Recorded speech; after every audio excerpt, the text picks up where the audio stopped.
আসসালামু আলাইকুম, welcome to this English channel. আজকে আমরা শিখব কিভাবে গ্রাফ এবং চার্ট করতে হয়। বর্তমান যারা এসএসসি এবং এইচএসসি পরীক্ষার্থী রয়েছে তাদের জন্য 10 মার্কের গ্রাফ এবং চার্ট রয়েছে। তো অনেক স্টুডেন্ট গ্রাফ চার্ট করতে পারে না, দেখা যায় তারা মুখস্থ করে থাকে। তো আসলে গ্রাফ চার্ট বিষয়টি খুবই সহজ, যদি একটু বুঝতে পারে। জ্যামিতিক আকারে অথবা গাণিতিক আকারে স্টুডেন্টরা লিখতে পারবে পরীক্ষায় খুব সহজেই। সেই বিষয়টি বুঝে নিজেদের মতো করে লিখতে পারবে। তো ক্লাসটি দেখার পূর্বে অবশ্যই বলবো যে যারা এই ভিডিওটি দেখবে অবশ্যই চ্যানেলটি সাবস্ক্রাইব করে সাথে থাকবে, যাতে পরবর্তীতে আরো নতুন নতুন ভিডিও পেতে পারো। তো ওকে, দেখা যাক আজকে আমরা গ্রাফ চার্ট কিভাবে করব। তো গ্রাফ চার্ট রয়েছে, সাধারণত আমরা দেখে থাকি যে গ্রাফ চার্ট থাকে এভাবে। এই যে মোটা দাগ করে থাকে এগুলোকে বলা হয় বার গ্রাফ। তারপরে একটি একটি করে যে দাগগুলো থাকে এটাকে বলা হয় লাইন গ্রাফ। বৃত্তাকার যেটি থাকে এটি হলো পাই চার্ট তালিকা। তো এভাবে পরীক্ষায় দেখা যায় বার গ্রাফ অথবা লাইন অথবা পাই চার্ট এগুলো আসে। তো আমরা এগুলো কিভাবে করব এবং করতে গেলে আমাদের কোন কোন পদ্ধতি আমরা অবলম্বন করতে পারি, তো ভিডিওটি যখনই আমরা দেখব মনোযোগ সহকারে দেখার চেষ্টা করব। ভিডিওর শেষে আমরা খুব গুরুত্বপূর্ণ বিষয়গুলো বলবো, এজন্য সম্পূর্ণ ভিডিওটি দেখবে। তো আমরা এভাবে দেখি যে বার গ্রাফ থাকে, লাইন গ্রাফ থাকে এবং পাই চার্ট আকারে থাকে। এরপরে আমরা গ্রাফ চার্ট লেখার জন্য কিছু অতিরিক্ত লেখা নিজেরা লিখে নেব। ভিতরের লেখাগুলো যখন আমরা লিখব সেই লেখাগুলোর পূর্বে আমরা নিজেদের কিছু অতিরিক্ত লেখা প্রয়োজনে দুইটি একটি সেন্টেন্সের পর পর আমরা সেগুলো ব্যবহার করে নেব। নিজেদের লেখাগুলো যেগুলো হবে, নিজেদের লেখা, তোমরা এগুলো উঠিয়ে নাও যাতে তোমাদের জন্য পরবর্তীতে সহজ হয়। যেমন from the graph we see that, graph থেকে আমরা দেখি যে। তারপরে according to the graph অনুসারে we see that, আমরা দেখি যে। তারপরে we find that, আমরা দেখি যে। we notice that, আমরা দেখি যে। তারপরে it is found that, ইহা দেখা যায় যে, অথবা it is seen that, অথবা it is noticed that, ইহা দেখা যায় যে। অথবা it is a clear idea that, এটা একটা স্পষ্ট ধারণা যে। অথবা it is clear to us that, এটা আমাদের কাছে স্পষ্ট যে। In this way there are many writings, এভাবে অনেকগুলো লেখা রয়েছে যে লেখাগুলো আমরা নিজেদের লেখার জন্য, অর্থাৎ বিষয়ের যে ভিতরে যে লেখাগুলো লিখব সেই লেখাগুলোর প্রথমে আমরা এই লেখাগুলো ইউজ করব যাতে আমাদের লেখাগুলো বড় হয়। এজন্য এভাবে কিছু টেকনিক রয়েছে, এই টেকনিকগুলো আমরা অবশ্যই ফলো করব যাতে আমরা বেশি করে একটু লিখতে পারি। আচ্ছা, আমরা গ্রাফ কিভাবে লিখব সেই বিষয়টি আমাদের আগে বুঝতে হবে। আমরা কয়টি ধাপে গ্রাফটি লিখতে পারি? 4টি ধাপ আমরা ফলো করব। নাম্বার 1, সাধারণ লাইন ব্যবহার করব। নাম্বার 2, আমরা এখানে তুলনার লাইন ব্যবহার করব। তুলনার লাইন। তারপরে সবচেয়ে বেশি এবং সবচেয়ে কম, দুইটি অপশন ব্যবহার করতে হবে আমাদের। লাস্ট হলো আমাদের মন্তব্য। তো তুলনার লাইনটি হবে দুইটি সেন্টেন্স লেখার পরে, দুইটি লেখার পর। আর এখানে সবচেয়ে বেশি এবং সবচেয়ে কম দুইটি বিষয়ে বের করতে হবে আমাদের। তো এইগুলো যখন আমরা করতে যাব তখন আমাদের একটি বিষয় খেয়াল করতে হবে যে যদি একটি বিষয় নিয়ে থাকে, যেমন ইন্টারনেট ইউজার্স, তো আমাদের দেখতে হবে একটি অপশন নিয়ে যদি থাকে যে internet users, mobile phone users, laptop users, তখন আমরা এভাবে লিখতে পারবো। এগুলোতে সালের লাইনগুলো দেওয়া থাকে, সেক্ষেত্রে আমাদের তুলনা করতে হবে। বাট যখন বিভিন্ন টপিক নিয়ে থাকবে, ধর কতগুলো বইয়ের নাম থাকবে বা কতগুলো পেশার নাম থাকবে, সেক্ষেত্রে আমরা তুলনার লাইন ব্যবহার করতে পারবো না। যখন একটি বিষয় নিয়ে থাকবে, যখন থাকবে তখন আমরা তুলনার লাইনটি ব্যবহার করতে পারবো। যখন একটি বিষয় নিয়ে থাকবে তখন আমরা তুলনার লাইনটি ব্যবহার করতে পারবো। অন্যথায় যখন অনেকগুলো অপশন থাকবে তখন আমরা এই লাইনটি ব্যবহার করব না। তখন করবো সাধারণ লাইন, সব লেখা শেষ হওয়ার পর সবচেয়ে বেশি এবং সবচেয়ে কম, তারপরে মন্তব্য। আচ্ছা, আমরা কিভাবে গ্রাফ শুরুতে লিখব? গ্রাফের শুরুতে প্রথমে একটি নাম থাকবে, টাইটেল দেব। নামটি দেওয়ার পর আমরা লিখতে পারি দ্য গিভেন বার গ্রাফ অথবা পাই চার্ট, যে বিষয়টি থাকে, in the question shows about দিয়ে যে বিষয়টি থাকবে, যে টপিকটি থাকবে, সেই টপিকটি এখানে দিতে হবে। তারপরে যখন একটি বিষয় নিয়ে থাকবে তখন এই সেন্টেন্সটি লেখার পরে আমাদের নিজেদের লেখাগুলো শুরু হবে। বাট যখন অনেকগুলো টপিক থাকবে, যেমন 5টা পেশা আছে, 5টি বইয়ের নাম দেওয়া আছে, সেক্ষেত্রে আমরা এই লাইনটি লেখার পর এখানে আমরা লিখবো there are 5 kinds of books, অথবা there are 5 kinds of professions, 5 ধরনের পেশা রয়েছে। তো এভাবে দ্বিতীয় লাইন লেখার পরে তারপর লিখবো দে আর, সেগুলো হয়, এখানে বিষয়গুলো লেখার পরে কমা কমা দিয়ে শেষ করব। যে অপশনগুলো থাকবে, বইয়ের নামগুলো বা পেশার নামগুলো, সেই নামগুলো কমা কমা দিয়ে লেখাটা শেষ করব। তারপরে আমাদের ভিতরে লেখা শুরু হবে যে we see that the percentage of, we see that the number of, এভাবে শুরু হবে। এরপরে আমরা কিভাবে করব সে বিষয়টি আরো দেখব। যখন সংখ্যা দিয়ে থাকবে,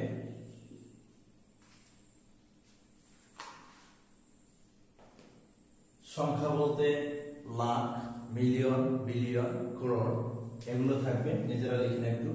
লাখ, মিলিয়ন, বিলিয়ন, করোড় যখন থাকবে তখন যে সাধারণ লাইনগুলো হবে, সাধারণ লাইনগুলো কি হবে? সংখ্যা দিয়ে থাকলে আমরা লিখবো দ্য নাম্বার অফ, বিষয়টি থাকবে। তারপরে ওয়াজ দিয়ে সংখ্যাটি লিখবো, ইন দিয়ে সাল লিখবো। অর্থাৎ আমাদের যে খুঁটিগুলো থাকে এভাবে থাকে।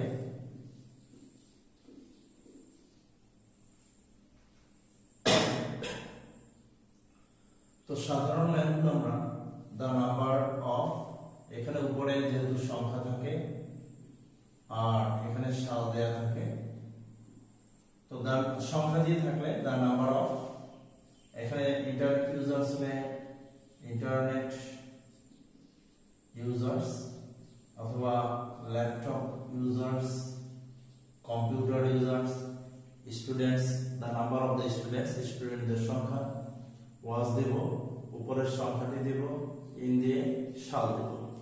ফার্স্ট লাইন এটা লেখার পর দ্বিতীয় লাইনে আমরা একটু ঘুরিয়ে যখন লিখব,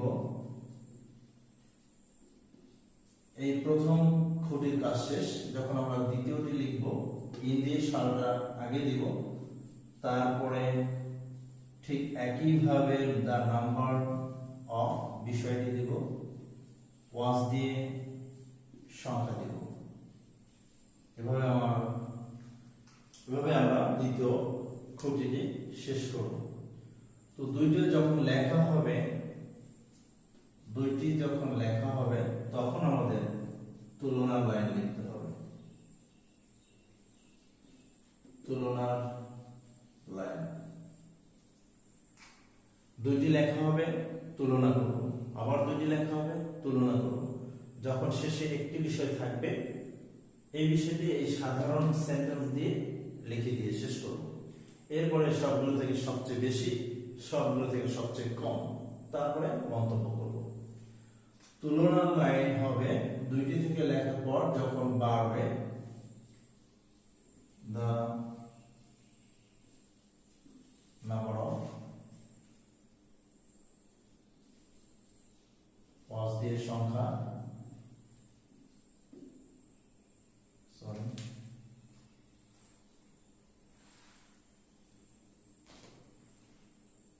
তুলনার লাইনটি হবে the number of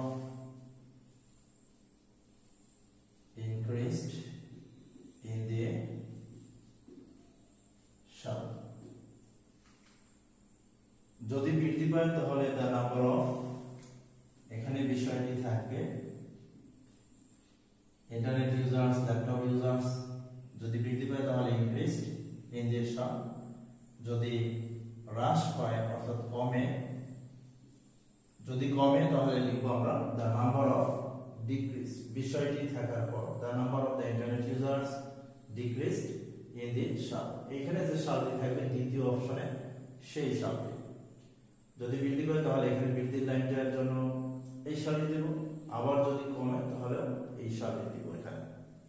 তো দুইটি লেখা শেষ, তারপরে আবার দুইটি এই সাধারণ সেন্টেন্স দিয়ে লিখব, তারপরে আবার তুলনা করব, আবার এরকম সব লেখা শেষ হবে, তারপরে সবচেয়ে বেশি এবং সবচেয়ে কম।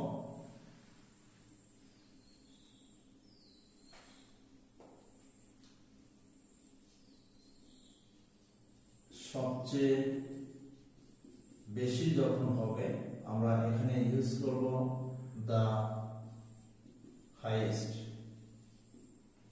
ঠিক লাইনটি থাকবে the highest number of the internet users was, সংখ্যা সবচেয়ে বেশি in the সাল।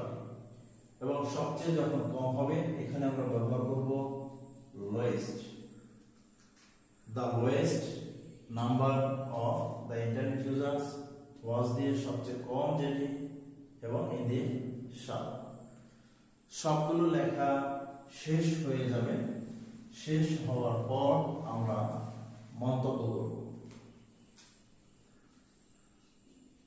মন্তব্য, the number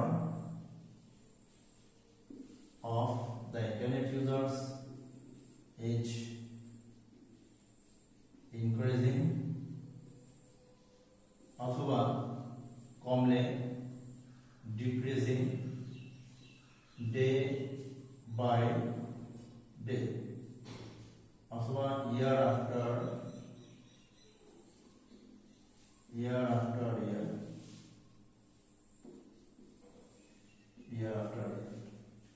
অথবা আমরা লিখতে পারি the number of the internet users will increase, অথবা যদি কমে সেক্ষেত্রে আমরা decrease ব্যবহার করব, decrease in the next years. তো এখানে আমরা প্রেজেন্ট কন্টিনিউয়াস অথবা ফিউচার ইনডিফিনিট করে দিতে পারি। তো এখানে আমরা প্রেজেন্ট কন্টিনিউয়াস অথবা ফিউচার ইনডিফিনিট যে কোনো একটি বিষয় করতে পারবো। The number of the internet users is increasing, যদি কমে তাহলে বলবো the number of the internet users is decreasing day by day. আর যখন আমরা ফিউচারে করব the number of the internet users will increase, যদি কমে তাহলে বলবো উইল ডিক্রিজ ইয়ার আফটার ইয়ার অথবা ইন দ্য নেক্সট ইয়ার্স, বছরের পর বছর বা পরবর্তী বছরে বাড়বে। তো এই যে লাইনগুলো, এই লাইনগুলো শুরুতে আমরা we see that, we find that, it is clear to us that, according to the graph, it is clearly seen that, it is clearly noticed that, it is a graphic description that, তারপরে এই সেন্টেন্সগুলো আমরা লিখব। তো এভাবে যখন percentage দিয়ে থাকবে তখন আমরা নাম্বারের পরিবর্তে পার্সেন্টেজ শব্দের ব্যবহার করব।